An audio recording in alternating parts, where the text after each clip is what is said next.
एक कथा आती है बड़ी सुंदर। एक बार माँ जगत जननी जगदम्बा अम्बा माँ पार्वती जी कैलाश पर बैठी थी।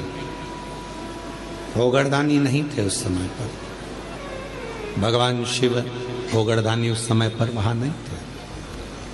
माँ जगत जननी बैठी हुई थी। एक बूढ़ा ब्राह्मण साधारण सी जिंदगी जीने वाला, बिल्कुल सहजता का जीवन जीने वाला, अपने काम में चलते चलते चलते चलते जा रहा। रोज उसका नियम था भगवान की भक्ति करना, स्मरण करना, जप करना, पाठ करना। शाम का समय था, देख नहीं पाया, ध्यान गया नहीं और मालूम पड़े कि उसके चरण एक खड्डे में गिर गए और खड्डे में पड़ने से उसका पांव टूट गया, शरीर में चोट लग गई। उसके घर के लोगों ने उसको घर में ले जाकर सुला दिया। बहुत दिन तक वो घर में ही पड़ा रहा। घर में जगत जननी जगदम्बा अम्बा माँ पार्वती जी ने देखा, कब से पड़ा हुआ है ये, कितने दिन से पड़ा हुआ है, शिव जी को इसका ध्यान नहीं है क्या? कई लोग कहते हैं कि भगवान सुनता नहीं है क्या? कई लोग कहते हैं भगवान क्या देखता नहीं है क्या? हम इतना भजन करते हैं और हमारे एक रिश्तेदार हैं, वो हमको तकलीफ देते रहते हैं और इतना फूल रहा फल रहा, हमारे पड़ोसी इतने फल रहे फूल रहे जो भगवान के मंदिर तक नहीं जाते और लोगों को परेशान करके रखा है। उसके बाद भी उसके यहाँ भगवान इतना दिए जा रहा है। क्या भगवान नहीं है क्या? क्या भगवान की आंखें नहीं है क्या? लोग कहते हैं। हम इतना तपस्या करें, भजन करें, कीर्तन करें और दुख भी हमें ही आ रहा है। और वो इतना कष्ट देने के बाद दुनिया के लोगों को चूसे जा रहा है, धन लिए जा रहा है, लिए जा रहा है, लिए जा रहा है, लोगों को कष्ट दिए जा रहा है और उसके बाद भी फल फूल रहा है। क्या भगवान नहीं है क्या? है तो फिर जो इतना दुनिया को कष्ट दे रहा है वो इतना फल फूल क्यों रहा है? उसका कारण आज का नहीं है, पूर्व का है।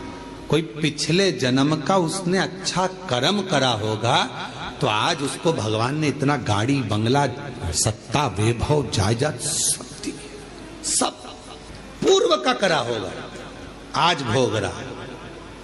और आज आने के बाद अगर वो बेकार कर्म कर रहा है तो एक जन्म नहीं, ना जाने कितने जन्म भोगेगा। और तू आज अच्छा कर रहा है, दुख मत मना। तूने पूर्व में कोई गलत कर्म करा होगा तो आज तेरे पास में ना थोड़ा धन कम है, वैभव कम है, सत्ता कम है, पर तेरे पास भजन तो ज्यादा है ना। भजन तू कर रहा है, शिव की आराधना कर रहा है, साधना कर रहा है, कर ले, अगला जन्म सवर जाएगा तेरा। फिर तुझे कोई जन्म नहीं लेना पड़ेगा, कोई जन्म, फिर तुझे कोई जन्म नहीं लेना। पार्वती जी की आंखों में जल भर गया कि कितना साधारण ब्राह्मण है और इतना इतना तप करने वाला, इतना साधना करने वाला, पूजन करने वाला, पांव टूट गया, शरीर टूट गया और पड़ा हुआ है। शिव जी का ध्यान नहीं है क्या? थोड़ी देर बाद भगवान शंकर आ गए, पार्वती जी उनसे रूठ कर बैठ गए। क्यों? क्योंकि भक्तों की दशा नहीं देखी गई, भक्तों की दशा नहीं देखी गई, माता से रूठ कर बैठ गए। शिव जी ने पार्वती जी से कहा, क्या बात है जगत जननी, तुम आज रूठी हुई सी दिखती हो। प्रभु आप इतने बड़े दयालु है, भगवान ने आपको 3 नेत्र दिए हैं, उसके बाद एक ब्राह्मण भक्त की दशा नहीं देखी जा रही तुम? जो रोज मंदिर जाता था, रोज भजन करता था, उसके पांव में चोट लग गई, कमर टूट गई, पांव टूट गया, वो पड़ा हुआ है पलंग पर, उसकी दशा नहीं देखी जा रही तुम? उसके पांव सही नहीं कर सकते, उसकी कमर सही नहीं कर सकते? शिव जी ने कहा, पार्वती कमर और पांव तो मैं एक बेलपत्र दूं उसको और खाएगा और वो ठीक हो जाएगा, पर मैं चाहता हूं कि थोड़ा समय वो पलंग पर पड़ा रहे, थोड़ा समय वो पलंग पर रहे, पलंग पर पड़ा रहे। हाँ, वो तुम्हारे को भज रहा है, तुम्हें जप रहा है, तुम्हारी आराधना कर रहा है और तुम कह रहे हो उसको पलंग पे पड़े रहने दो। हाँ पार्वती जी, उसको पड़े रहने दो। पार्वती जी नहीं मानी और पार्वती जी ने जाकर एक बूढ़ी का रूप रखकर उसको, पार्वती जी ने थोड़ा सा जल पिलाकर उसको पूरा स्वस्थ कर दिया।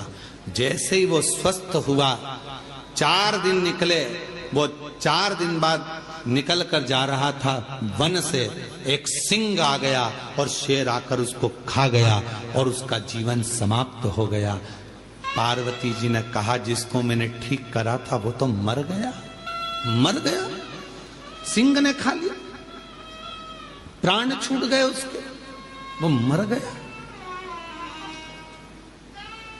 शिव जी के पास गई पार्वती जी, वो मर गया प्रभु, जिसको मैंने ठीक करा था उसके प्राण छूट गए। शंकर भगवान कहने लगे पार्वती तुम जान नहीं पाई मुझे, हे जगत जननी, मैं काल अधिपति महाकाल हूं, मैंने उसकी मौत को देख लिया था, इसलिए तुझसे कहा था कि इसको पलंग पर पड़े रहने दे। ये पड़ा रहता, इसकी मौत टल जाती और ये ठीक होकर फिर अपने काम में लग जाता, पर तूने चलने नहीं। आप में से कई लोग हैं ऐसे जो भगवान को दोष देते हैं, कई लोग कथा श्रवण करने वाले भी ऐसे हैं जो परमात्मा को दोष देते हैं। हम इतना पूजन पाठ करते हैं तो दुखी हैं, हम जल चढ़ा रहे हैं तो दुखी हैं, हम मंदिर जा रहे हैं तो दुखी हैं, वो व्यक्ति इतना फल फूल रहा है, वो ऐसा कर रहा है, हम दुखी हैं। हम ना परमात्मा को धन्यवाद देना कि मैं तेरी निगाह में हूं, धन्यवाद दो।